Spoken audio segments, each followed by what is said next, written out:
As you might have realized by now, every time you change the content of, for example, your website, which is hosted on IPFS, then the hash also changes.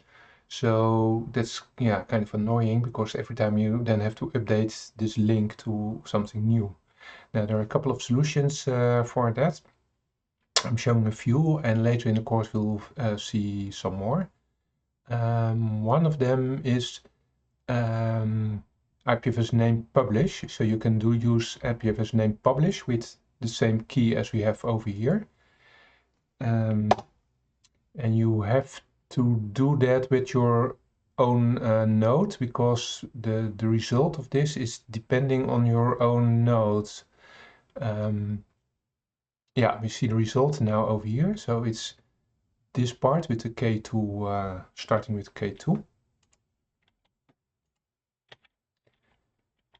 Now, if I retrieve that with curl, so I'm accessing a gateway, ipfs.io, but now instead of IPFS over here, I have IPNS.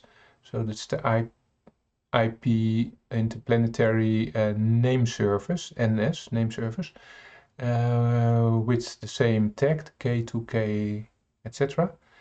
With a slash on it on the end, by the way, and then we get the source of the website.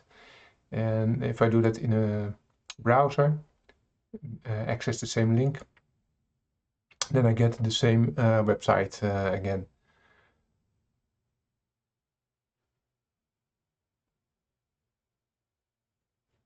So it's taking a couple of seconds. What's important to know, what I said, it's depending on your own IPFS node, and you have to republish this every about 12 hours. Otherwise, it sort of gets lost within the IPFS network. So it has its uses, but yeah, you have to refresh it repeatedly.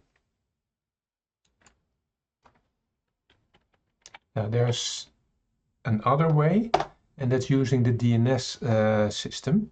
And I'm showing here for the koios.online site. What you have to do is in your DNS system, so that's where your website name is hosted. You have to add a tag called _DNS link before your host name, and with the command dig, that's a way to retrieve what's in the DNS site. So here I can show it, what's in there. And you can see over here in what's called _DNS link, that's a text field, and the text field contains DNS link again without underscore, and then is IPFS/ and then the key behind it. And then if you do that, then you can also use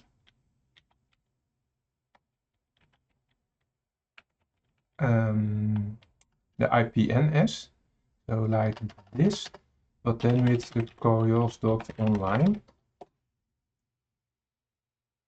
Here you see the source of koios.online.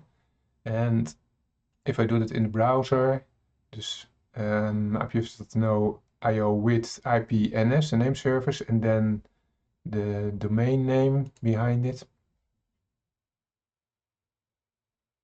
it's retrieving the website again. And because this resolves to the IPFS tag, and the IPFS tag resolves to the rest of the website.